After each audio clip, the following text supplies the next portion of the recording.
Hey, another dip into Dave's inbox. Couple more stories this time to share with you. What are they? Let's find out next. Hey, everybody. Dave Edwards, Treasure Valley Dave here. You know your great real estate agent by your side when it comes time to buy a home, sell a home, or even relocate to the Treasure Valley. And you probably want to know stuff maybe about what we're talking about today, the stuff that we found in Dave's inbox. And that is the states with the most equity. That means who's got the most equity in their houses, not the other kind. Also, Idaho is a non-disclosure state. Did you know that? Do you know what that means? Also, where do Americans want to move to? Scientific survey, apparently. And you'll be surprised. Is Idaho on the list? Let's find out next. So we've seen stories recently about how the age of home buyers is like 56 now. People are just staying in their houses a whole lot longer. And so what does that mean? So the longer you stay in your house, the older you are, baby boomers, you've been building up equity for decades and decades. That means there's places where people have tons of equity. So we have this story here, states with the highest share of equity-rich properties.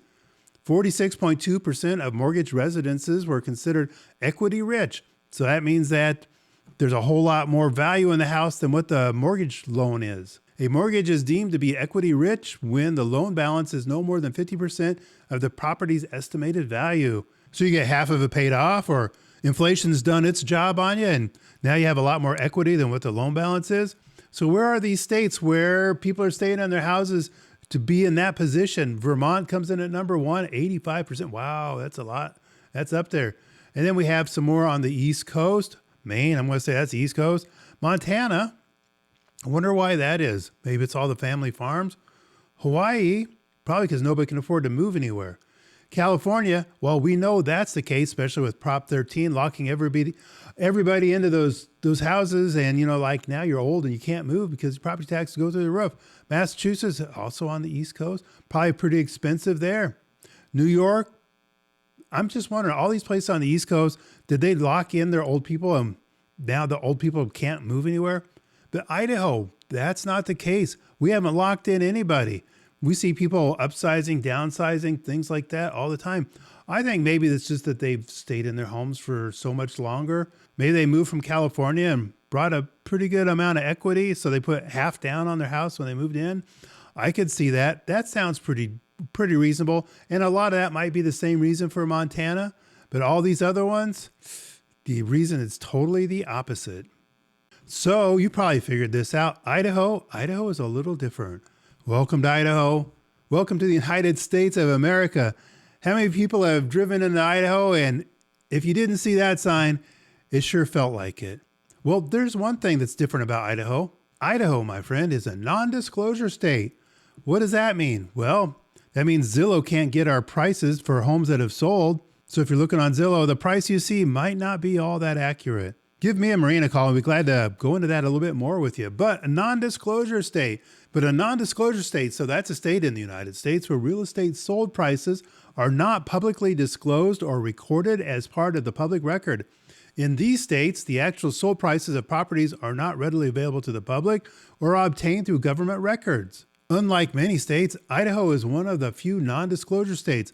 Non-disclosure states maintain privacy and confidentiality regarding real estate transactions. The rationale behind this is to protect the parties involved, especially buyers and sellers, from having their personal financial information readily accessible to the public. So what does this mean in practical terms for you? When you do come up here to buy a house, it doesn't matter how much you paid for the house as far as what they're going to assess you for property taxes. The different counties send out assessors to actually put eyes on your property and then figure out the value of your property that way. Doesn't matter what you paid for it. Maybe it was a sweetheart deal or maybe you overpaid. Doesn't matter. Non-disclosure, you don't have to tell the county what you paid for your house at all. And like I mentioned, some of those online automated valuation model type situations, those algorithms that they have, when it comes to Idaho, they're not necessarily accurate. Maybe not. Let us know. We'd be glad to answer that for you on a case-by-case basis. Graphic. I know, I'm so graphic, right? No, in this case, we got a graphic from U.S. News and World Report. They're answering the question, where Americans want to move to in 2025. See if you fall into one of these categories here. Do you want to move to South Carolina? Well, maybe if you live in North Carolina, and vice versa. Tennessee, Delaware? Yikes. Idaho. Yeah, I get that one. Alabama, Man, I tell you what, there's a reason why I went to Idaho. And do you just want to go down the list? Humidity, crime, humidity, and crime if you're in Memphis. Delaware. Isn't that where Biden came from? Alabama, humidity, bugs. Minnesota, I don't know, Somali, and humidity. Maine, cold. Got nice trees when they change. Arkansas, humidity. Alaska, cold. So what's the best state on this entire list?